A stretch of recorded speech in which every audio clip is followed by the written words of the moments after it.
We're going to actually start to create this into a roof cone or tower.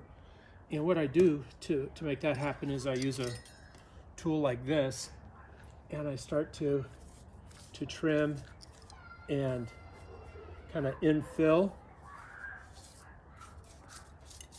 And I'm going to go all the way around the tower, cutting and filling.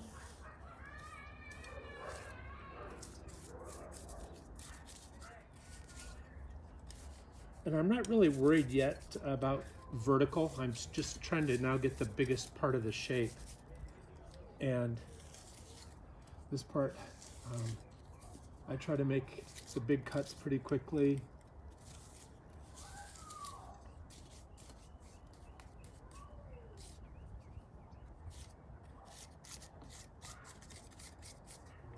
As I'm doing this, I want to get back and look at the work and how it's progressing from a distance so that I can see if I'm doing the work right. And I also want to move around to all sides. So I've kind of worked this side a little bit, and I'll end up going around to the other sides here and try to work it all a little bit at a time.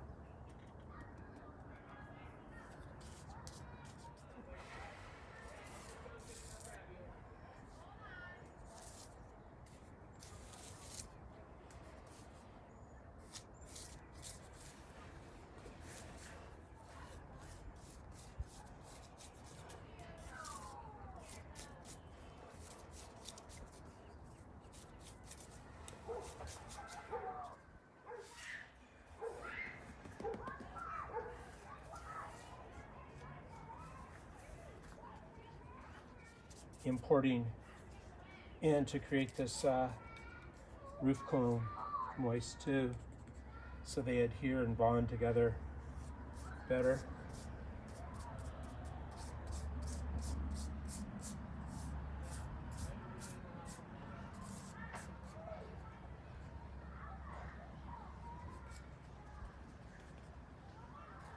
The major shape of the roof cone, and now I'm going to do the horizontal level line of the roof eave and start to find the roof eave on this.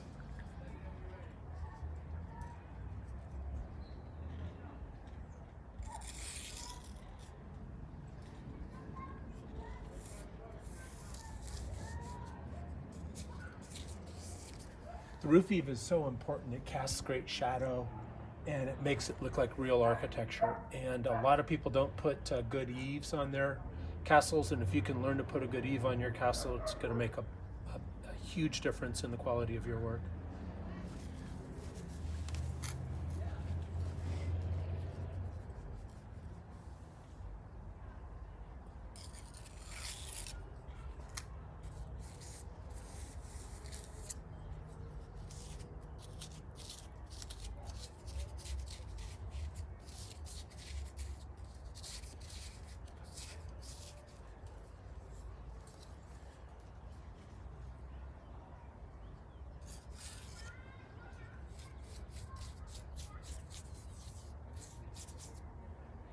So this cut here helps me find the actual plane of the wall underneath the roof eave, and that's an important cut to learn how to do. It's another one of those difference maker cuts in doing good castles.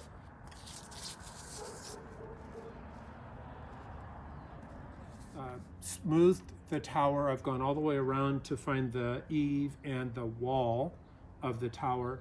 And before I get too far down to the bottom, I'm actually going to add a finial on the very top of the tower peak. And I'm going to do that by getting some wet sand that's somewhat malleable. And I can shape it almost like clay. And it's going to be a little bit oversized, and I'll trim it to shape.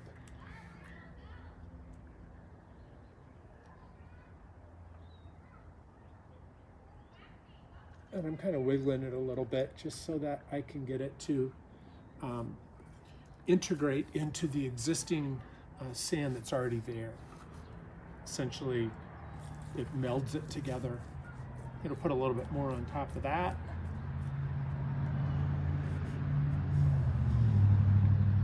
Hopefully it doesn't fall.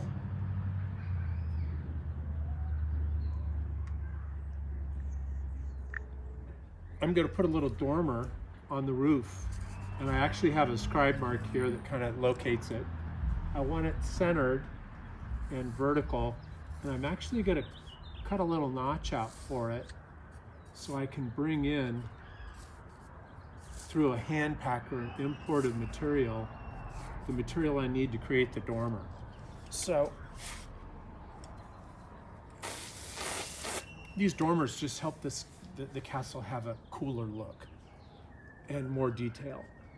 And you'll see when this thing gets done, it'll start to have this real interesting look. And that little notch helps hold up this lob of sand. The castle have a cooler look and more detail. And you'll see when this thing gets done, it'll start to have this real interesting look. And that little notch helps hold up this lob of sand. And again, I'm putting on more than I really need. As soon as I get that put on, I can start to, with a larger tool, find the shape.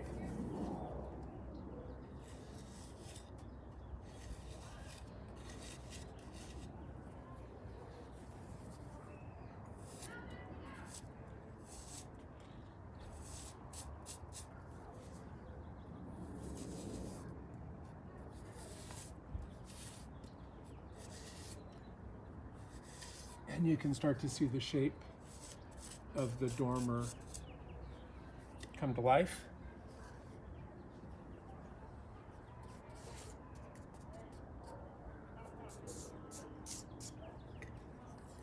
I'll check the level to see that it's vertical, and it is.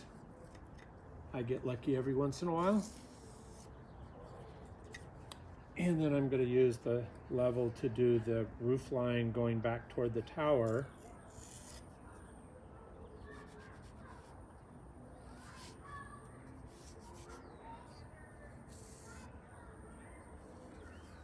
And I like these dormers to have a real tall, peaky roof.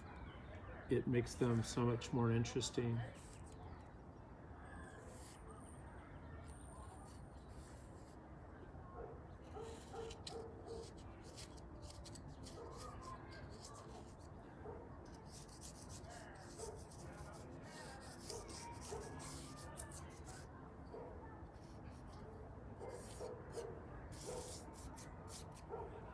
All right, I need a little smaller tool to get in there to do some of the smaller details. And I'll end up going to the other side to find this side of the roof. All right, with that dormer fundamentally found, I can show you how to do a window. I think windows are the most fun, and it's usually one of the first tasks I give to somebody who's just starting out with sand sculpture. Essentially, I'll lay out a window for them, and they'll actually carve it open and create this amazingly beautiful window. And these windows really start to make the castle have scale, and you feel like you can start to live in them when you get a couple of windows in your sculpture. I like to take them in real deep. I kind of carve them slowly from the sides toward the middle, and then just take them deep and make sure I kind of have the right tool for the job too. So that's kind of a quick little 101 on a window in a castle. And you'll see there'll be a lot of windows down here and some more down here, and it'll all be really cool. 2, 1. All right, I've got the tower cleaned up pretty good. I've got the eave in where I want it, and I'm going to use this loop tool to create a detail on the eave that's going to be really cool. This is a ceramic tool that you can get at most hobby stores, art stores.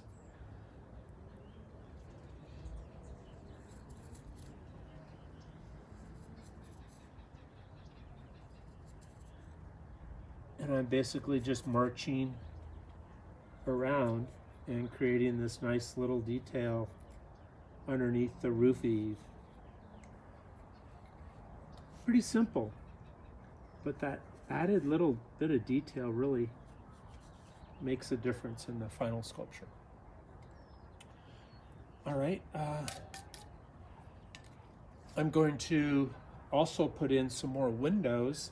I'm going to put the windows in along this wall plane that I've created, and I'm also going to create a beveled surface here for this kind of a battered wall around the tower.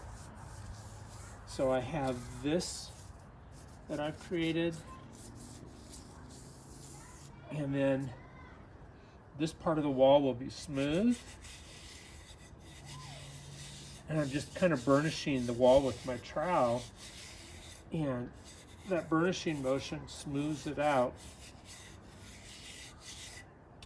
So a combination of this bevel and that burnishing, now that this tower is starting to look pretty good for its massing and its shape. And then here I'll just do another one of those windows like I did above, but this one I'm going to do a little bigger. And then this one will be repeated around this tower probably 6-7 times, and start to make this tower feel like it's a place that you could live inside of. And that's kind of the fun part of this, is imagining that you're back in the medieval times and you're battling against the invading forces from the community next door, and that's kind of the fun part of making these fortified castles. 1. Okay, I've put in the windows, and I've struck a horizontal line down here, and I'm going to actually create that next tower element in the block out, and we'll essentially be done with this first part in the series of doing a tower. So one of the things I do is I use this brush, and it's kind of a magic tool. Once you brush it, everything seems to get so much cleaner, and I think you're seeing that too as you can watch the loose grains of sand fall away. So I struck this horizontal line with that small level, and I'm going to project it around, and this essentially gives me that element of the tower that is so classical in medieval architecture.